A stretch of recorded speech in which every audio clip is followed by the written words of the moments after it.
حي على الصلاة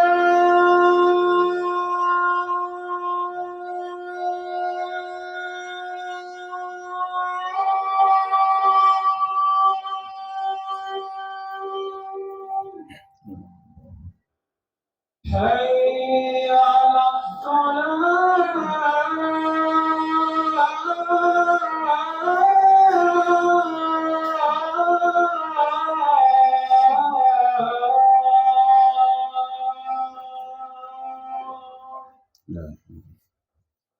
حي على الفلاح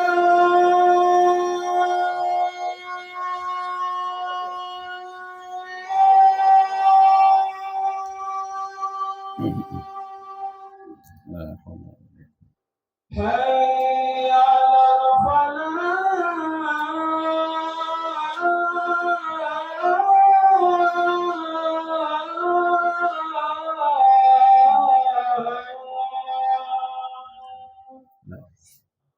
الله أكبر الله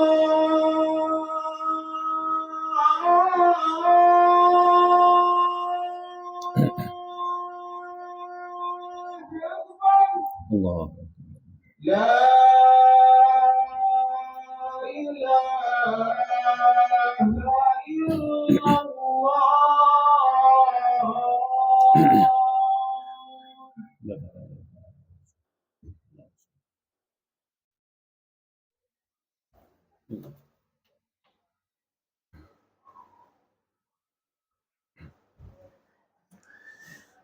إن الحمد لله نحمده ونستعينه ونستغفره ونعوذ بالله من شرور أنفسنا ومن سيئات أعمالنا من يهد الله فلا مضل له ومن يضلله فلا هادي له أشهد أن لا إله إلا الله وحده لا شريك له وأشهد أن محمدا عبده ورسوله لا نبي بعده اللهم صل وسلم وبارك على محمد وعلى آله وصحبه أجمعين أما بعد فيا أيها الحاضرون رحمكم الله أوصيكم وإياي بتقوى الله فقد فاز المتقون اتقوا الله حق تقاته ولا تموتن إلا وأنتم مسلمون يا أيها الناس اتقوا ربكم الذي خلقكم من نفس واحدة وخلق منها زوجها وبث منهما رجالا كثيرا ونساء واتقوا الله الذي تساءلون به والأرحام إن الله كان عليكم رقيبا يا أيها الذين آمنوا اتقوا الله وقولوا قولا سديدا يصلح لكم أعمالكم ويغفر لكم ذنوبكم ومن يطع الله ورسوله فقد فاز فوزا عظيما وقال الله تعالى في القرآن الكريم أعوذ بالله من الشيطان الرجيم بسم الله الرحمن الرحيم وإذ تأذن ربكم لئن شكرتم لأزيدنكم ولئن كفرتم إن عذابي لشديد. Dan ingatlah ketika Tuhanmu memaklumkan, sesungguhnya jika kamu bersyukur, niscaya aku akan menambah nikmat kepadamu. Tetapi jika kamu mengingkari nikmatku, maka pasti azabku sangat pedih. Allahumma arhamna bil Qur'an. Masrul muslimin, jamaah Jumat rahimakumullah. Mengawali khutbah Jumat yang singkat ini, kembali khatib mengingatkan kepada kita semuanya, terutama sekali pada diri khatib sendiri. Marilah kita senantiasa berusaha untuk meningkatkan keimanan dan ketakwaan kita kepada Allah Subhanahu wa taala dengan takwa yang sebenar-benarnya, yakni Mari kita laksanakan semua perintah Allah sekuat tenaga kita. Dan kita jauhi segala macam bentuk larangan-larangannya. Karena kemuliaan kita di sisi Allah hanya ditentukan oleh ketakwaan kita kepadanya. Inna akramakum indallahi atqakum. Sesungguhnya yang paling mulia di antara kalian di sisi Allah adalah kalian yang paling bertakwa. Ma'asyiral muslimin, jamaah Jumat rahimakumullah. Hari ini kita berada pada tanggal 11 Syafar 1446 Hijriah, bertepatan dengan 16 Agustus 2024. Semua kita warga negara Indonesia merayakan hari ulang tahun kemerdekaan Republik Indonesia yang ke-79.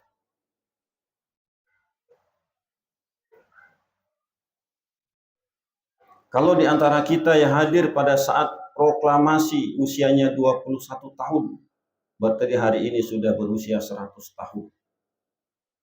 Kalau di antara kita ada yang lahir tepat di saat proklamasi kemerdekaan Indonesia, hari ini sudah berusia 79 tahun. Artinya ini sudah hampir ganti generasi. Boleh jadi sudah generasi kedua atau generasi ketiga.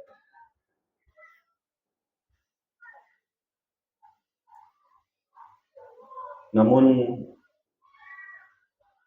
kita sebagai pewaris kemerdekaan itu harus tetap berusaha menjaga nilai-nilai yang telah ditanamkan oleh para pendahulu kita. Oleh karena itu, tema kita khutbah pada hari ini adalah mensyukuri kemerdekaan ke-79 Republik Indonesia, negara kita tercinta ini. Kalau ditanya bagaimana caranya, sederhana. Yang pertama, kita doakan para pahlawan yang telah mendahului kita, diampuni segala dosanya, dimaafkan segala kesalahannya, diterima segala amal solehnya. Kemudian yang kedua inilah yang butuh perjuangan, adalah melanjutkan cita-cita besar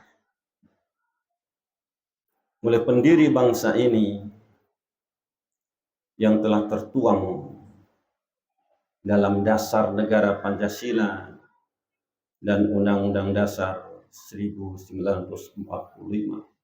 mulai dari mukadimah sampai batang tubuh. Dan sama-sama kita pahami, kita tegaskan di hari ini bahwa negara kita adalah negara Pancasila, itu adalah final.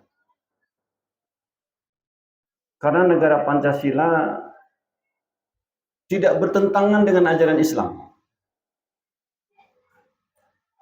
Semua yang ada di sila-sila Pancasila, pembukaan Undang-Undang Dasar 1945 sampai batang tubuhnya, semuanya sesuai dengan nilai-nilai Islam. Tinggal lagi kita bagaimana mempertahankan dan memperbaharui untuk menyesuaikan dengan perkembangan zaman ini.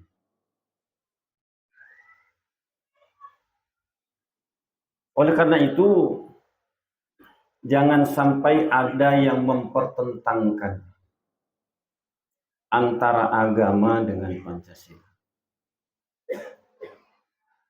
Jangan sampai terdengar lagi statement, pernyataan bahwa agama musuh terbesar Pancasila. Na'udzubillah min dzalik. Kalau itu yang terjadi, maka sulit sekali kita untuk maju, berkembang, duduk sama rendah, berdiri sama tinggi dengan negara lain. Oleh karena itu, melalui khutbah Jumat yang singkat ini, khatib ingin menyampaikan nasihat Imam Al-Ghazali berkaitan dengan hubungan antara agama dengan negara.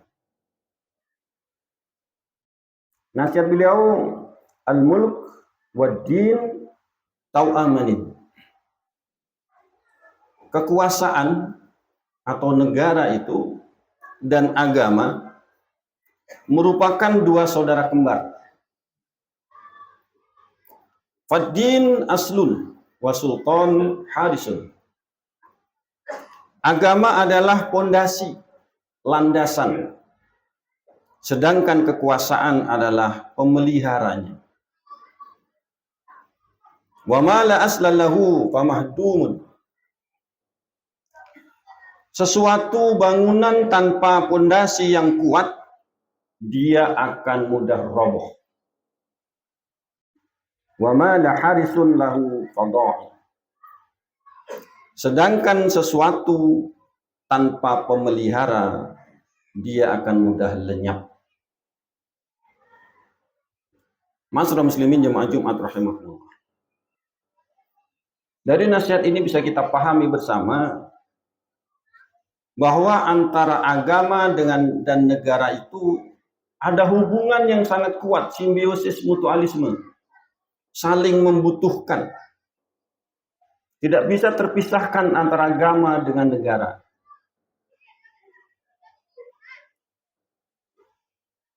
Keduanya hadir dalam keadaan saling menopang, saling membutuhkan.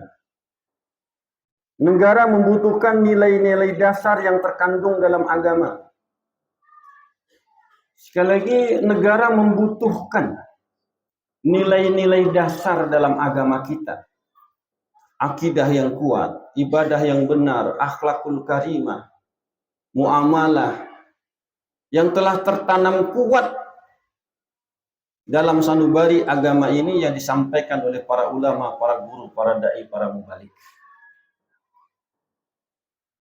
Sementara itu agama memerlukan rumah.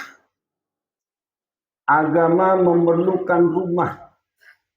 Tempat bernaung, tempat berlindung yang mampu merawat, memelihara keberlangsungan secara aman dan damai. Sekali lagi masyarakat muslimin jemaah Jumat rahimahullah, sebagai penguatan kita pada Jumat ini, bahwa antara agama dan negara itu dua mata uang. Tidak bisa kita pisahkan satu dengan yang lainnya. Kita umat Islam mayoritas di negeri ini butuh pengayom, butuh pelindung, sehingga kita beragama dengan aman, dengan nyaman.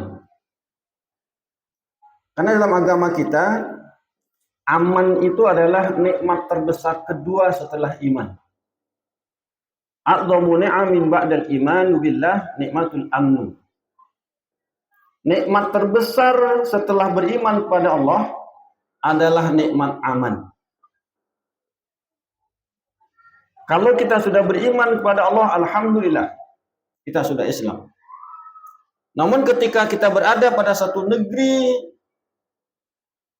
yang tidak aman, bisa kita bayangkan dan bisa kita lihat berita-berita hari ini. Bagaimana kondisi orang-orang beriman di saudara-saudara kita di tempat yang lain, tapi negaranya tidak aman, maka ujian demi ujian mereka rasakan. Sulit rasanya mendapatkan kenyamanan dalam beribadah, kenyamanan dalam berekonomi dan sebagainya kalau negaranya tidak aman. Jadi nikmat setelah iman itu adalah aman. Kalau kita sudah beriman, alhamdulillah, kita mendapatkan keamanan karena pelindungan, pengayoman dari pemerintahannya, dari negaranya. Maka nikmat ketiga itulah nyaman. Bohong ketika kita mengatakan nyaman hidupnya kalau dia tidak aman. Nyaman beribadah, nyaman berkeluarga, nyaman berdagang, nyaman sekolah. Itu akan didapatkan kalau kondisi negeri, kondisi kampung kita itu aman. Inilah seharusnya yang senantiasa digaungkan oleh para ulama, oleh tokoh-tokoh negara ini, hubungan antara agama dengan negara itu. Dia saling terkaitan, saling membutuhkan, apalagi mayoritas kita umat Islam. Ini yang diingatkan oleh Imam Al-Ghazali, nasihatnya kepada kita semuanya. Dalam Al-Quran, surat Al-An'am, ayat 82, Allah juga ingatkan antara iman dengan amal ini. A'udzubillahi minasyaitonir rajim. Bismillahirrahmanirrahim. Alladzina amanu wa lam yalbisu imanahum bidzulmin ulaika lahumul amn wa hum muhtadun. Orang-orang yang beriman dan tidak mencampur adukkan keimanan mereka dengan syirik, mereka itulah orang-orang yang mendapatkan rasa aman dan mereka mendapat petunjuk.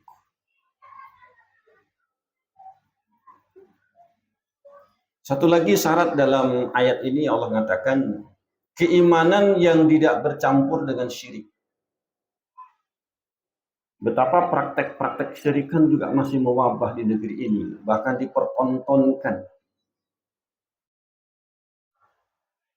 Kalau untuk mengkondisikan cuaca dengan ilmiah, silahkan. Tapi kalau mengkondisikan cuaca dengan bantuan jin, dengan pawang hujan yang dipertontonkan, naudzubillah min dzalik, itu bukan akan mendatangkan keamanan, tapi malah petaka yang akan datang.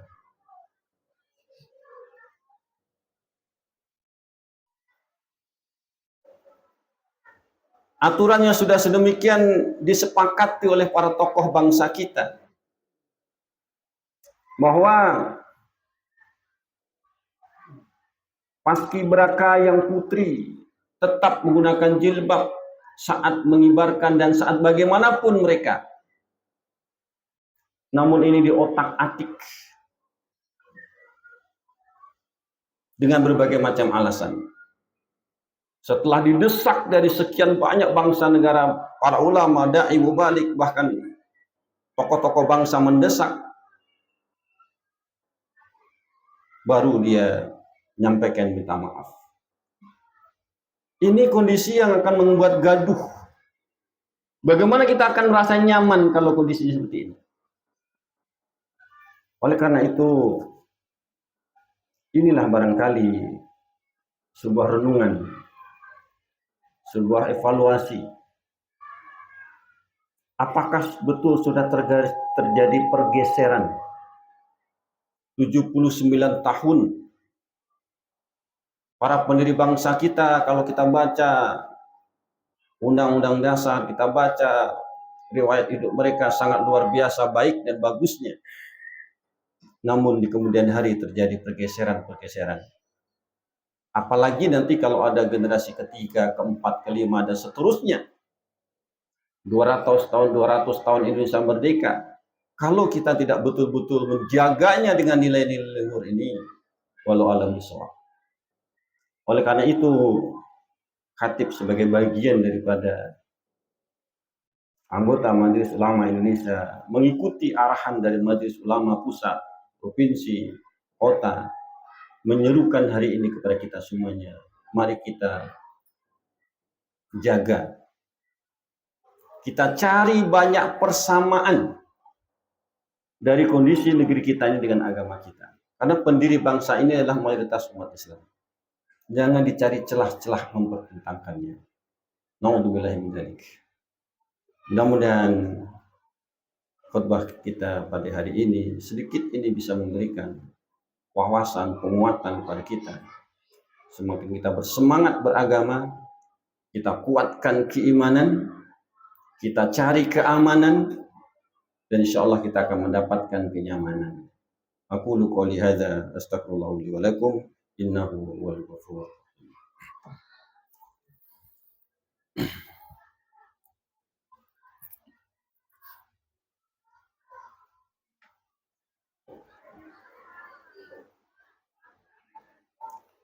Alhamdulillahilladzi hamdan katsiran kama amara. Asyhadu an la ilaha illallah wahdahu la syarika lah. Wa asyhadu anna Muhammadan abduhu wa rasuluhu la nabiyya ba'dah. Allahumma shalli wa sallim wa barik ala Muhammadin وعلى آله وصحبه أجمعين. أما بعد فيا أيها الحاضرون رحمكم الله، أوصيكم وإياي بتقوى الله فقد فاز المتقون. اتقوا الله حق تقاته ولا تموتن إلا وأنتم مسلمون. فقال الله تعالى في القرآن الكريم: أعوذ بالله من الشيطان الرجيم، بسم الله الرحمن الرحيم. ولو أن أهل القرى آمنوا واتقوا لفتحنا عليهم بركات من السماء والأرض ولكن كذبوا فأخذناهم بما كانوا يكسبون. Dan sekiranya penduduk suatu negeri beriman dan bertakwa, pasti kami akan melimpahkan kepada mereka berkah dari langit dan dari bumi. Tetapi ternyata mereka mendustakan ayat-ayat kami, maka kami siksa mereka sesuai dengan apa yang telah mereka kerjakan. Al-Quran surah Al-A'raf ayat 96. Inna allaha wa malaikatu yusholluna ala nabi ya ayyuhalladzina amanu sallu alaihi wa sallimu taslima. Allahumma salli ala Muhammad wa ala ali Muhammad kama shallaita ala Ibrahim wa ala ali Ibrahim wa barik ala Muhammad wa ala ali Muhammad kama barakta ala Ibrahim wa ala ali Ibrahim fil alamin innaka Hamidum Majid. Allahumma ighfir lil mu'minina wal mu'minat wal muslimina wal muslimat al ahya'i minhum wal amwat innaka sami'un qaribun mujibud da'wat wa ya qadiyal hajat. Rabbi ij'alni muqimas sholati wa min dhurriyyati. Rabbi ij'al hadzal balada aminan warzuq ahlahu minats samarat. Rabbana taqabbal minna innaka antas samiul alim wa tub 'alaina ya Allah innaka antat tawwabur rahim. Allahumma aslih lana dinana allati wa aslih lana dunyana allati fiha ma'ashuna wa aslih lana akhiratana allati fiha ma'aduna. Allahumma ij'al hayatana fi kulli khairin waj'al al-mauta rahatan lana min kulli syarrin. Rabbana atina fid dunya hasanah wa fil akhirati hasanah wa qina adzabannar. Ibadallah, innallaha ya'muru bil 'adli wal ihsan wa ita'i dzil qurba wa yanha 'anil fahsya'i wal munkari wal baghi ya'idukum la'allakum tadhakkarun wa dzikrullahi akbar. Aqimissalah.